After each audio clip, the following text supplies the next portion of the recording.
On the agenda tonight, we're going back to 1962. We're going to be having a listen to Anita Carter, and she's going to be singing Voice of the Bayou.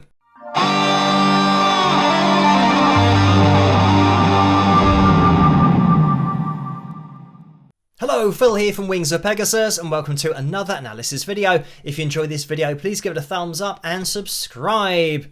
So, we've looked at the Carter family before and multiple members of the Carter family on the channel, so it's Anita's turn tonight. And in terms of the title of this song, I know that Anita sounds like she's saying Bayou, but I've also heard this pronounced Bayou. So, yeah, whatever it is, it's not something that we say regularly here in the UK. So, we'll go with the pronunciation in this song. And I have isolated Anita's voice for this video, as I do with all of them, so that I can run it through the pitch monitoring software and I can show you that on screen. But Anita's voice isolated is just on a totally different level. I mean, there is so much in there, to the point where I am tempted for this video just to play her voice. In fact, that's what we're going to do. I'll tell you what, I'll bring in the backing to begin with, so that at least you've got that reference point of key, and it's quite good. The guitar that's on there as well. But let's have a little listen to this. Link in the description below, as always, if you guys want to listen to this without me interrupting it. But let's have a listen.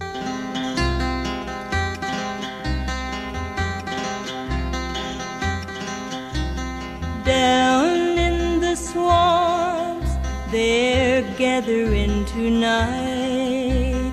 And just quickly, a technical point to bring up. I have calibrated the pitch monitoring software to 432 Hertz, I believe, so that we have a little bit more of a reference point of how accurate she is pitch-wise, because without me calibrating it, it means that her voice would fall between the lines perfectly. Because, yeah, it's obviously a very old recording, and depending on the speed of the tape, faster means it will sound higher, slower, it will be lower. But let me just take out the accompaniment, or the guitar as well, so we can hear Anita's voice.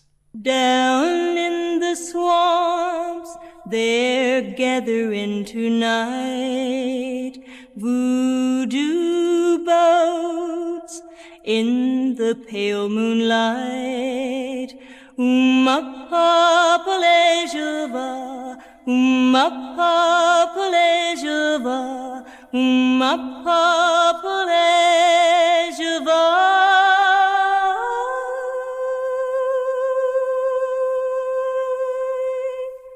Voice of the Bayou, voice of the Bayou.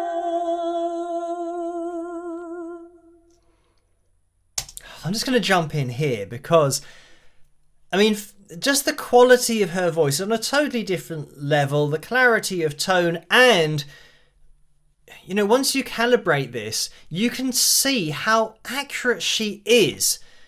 I mean, look at this kind of thing. I mean, it's absolutely insane how accurate she is vocally. Her intervals just absolutely spot on the whole way through. That really subtle vibrato. And, I mean, there is such a haunting quality to this voice. And I think even more so when it's isolated. You can imagine her kind of singing this in like a cathedral or something, because of that reverb that we get. It's like that cavernous reverb sound, but also the lyrical content of the song kind of lends itself to making you feel a little bit uneasy, and it being a bit spooky, and talk about voodoo and all that kind of stuff. So by isolating the vocal, I mean, it's almost added a totally different dimension to it, where you think that this would be great in a horror movie or something, just having this voice. Voodoo queens are waiting all alone, waiting for my man to claim him on her throne. Umapapalejava, umapapalejava, umapapalejava.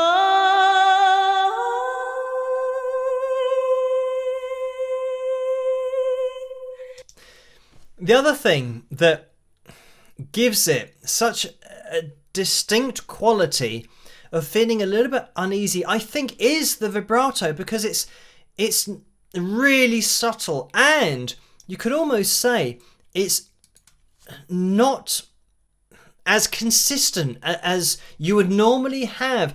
I think this is Anita just intentionally putting this in.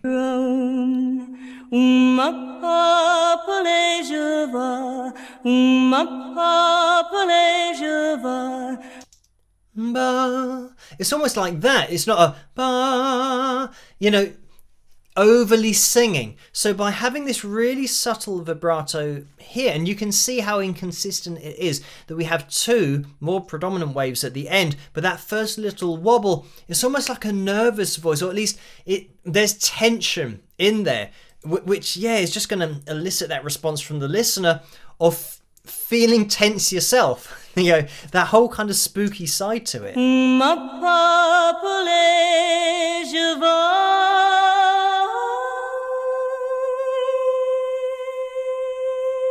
Same thing here. I mean, it's great that she just kind of flips up to this C5, but she's not hitting that with an even vibrato. It's almost like this kind of wobble, this nervous wobble.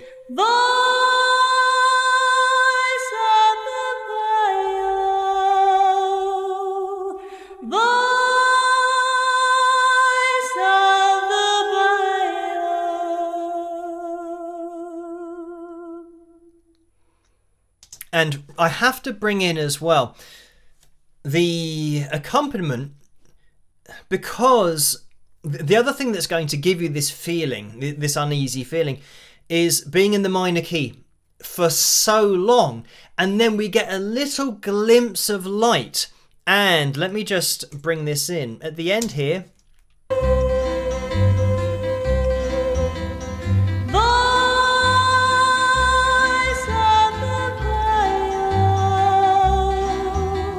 So here, when we're going,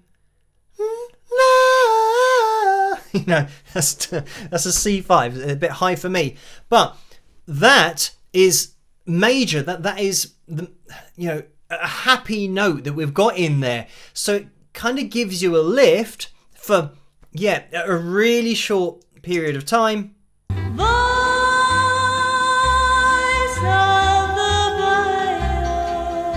And then we go back into this minor sound, which we're going to stay in for the verse. Voodoo Queen is trying. So now, because we've got this minor sound to it, and we're hitting notes from the minor scale, and that's what this melody is doing, it's almost like you're getting dragged down. It's going to be a sad sound all the time. So you're dragged down for the verse. When we get into the chorus, it's almost like you get to put your head up above, almost like the water, and you think, I'm happier in this place, and then you get dragged down again at the end of the chorus back into where we are now in the verse. The other thing in the vocal delivery is the way that we've got this really deliberate slide up to the notes, like this C5. When I just take it back, let's have a little listen to this.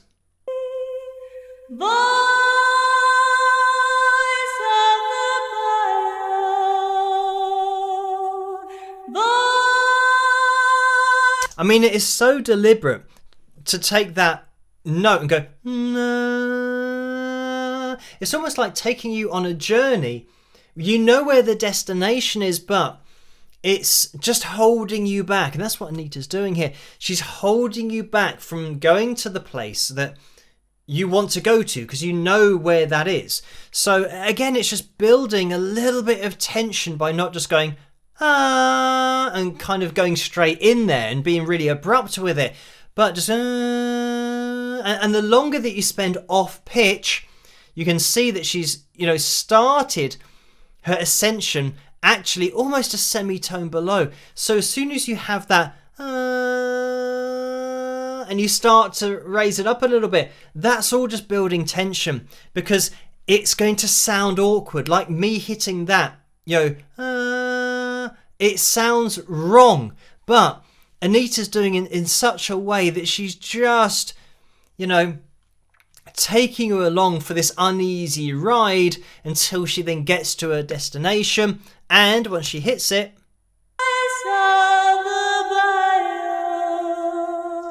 once you finally get there, she's then going to hit you with this minor melody. I'm just busting out the guitar because we've got some really cool stuff going on here, not only from a technique perspective, but just the changes that we have and the melody, the way that that changes over the top of the chords.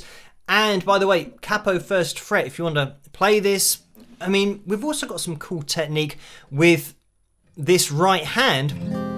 And by the way, we're playing an E minor and we've got this add 9 chord, so it means that you have your third finger, second fret of the high E string, and it's more of a, we've got that kind of thing. Hopefully you can hear this like that. So you need to kind of drag your pick towards you like that, like that. And I think we then go to like the minor 7th. And this is now third fret of your B string. And when I say third fret, I'm talking about as if this is the bottom of the guitar now, where we've got the capo. So, technically that'll be your 4th fret, but we'll keep talking as if this is the bottom of the guitar. So, yeah. Might be a double pick on there. I'll have to listen to it. But, yeah, really cool technique and getting that timing. It'll take a bit of practice. And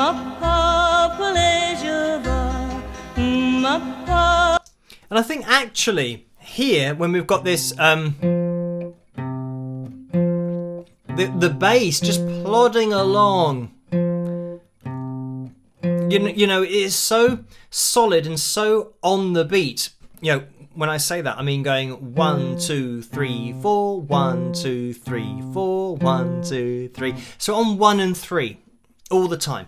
So it means that there's no energy and it's just plodding forward relentlessly. So you're hit with this relentless bass line that is just like somebody walking forward, and you're in this minor key. It's all really uneasy stuff from a compositional perspective, a musical perspective. There's no lift in that bass line. There's no kind of lightening up of that, because if you went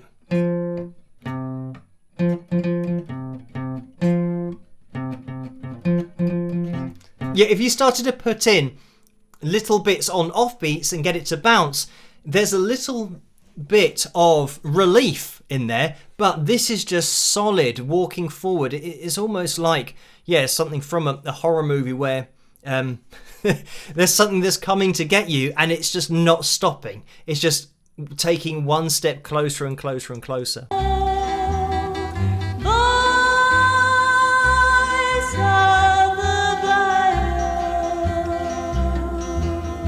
We're back now where we started. So when we have this, the melody, we're nice and happy, and then the chord is staying on what would be the B, or the C, if you ignore the capo. We then have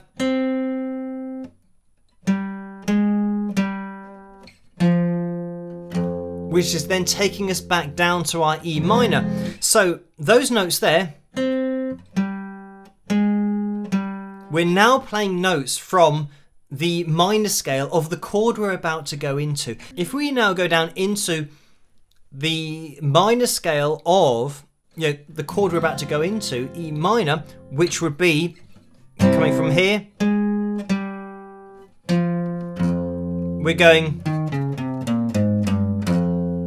so we're leading our way into notes in that chord that we're about to go into, and that's something that works really well. But I'll make myself a doll and stick it full of pins, and when the moon is dark as blood, her troubles will begin. Yeah, I mean, the lyrical content of this song as well puts it in that place, makes it all a little bit spooky, because of talking about putting pins in a doll and all that kind of stuff. Ma purple je va, ma purple je va, ma purple je va.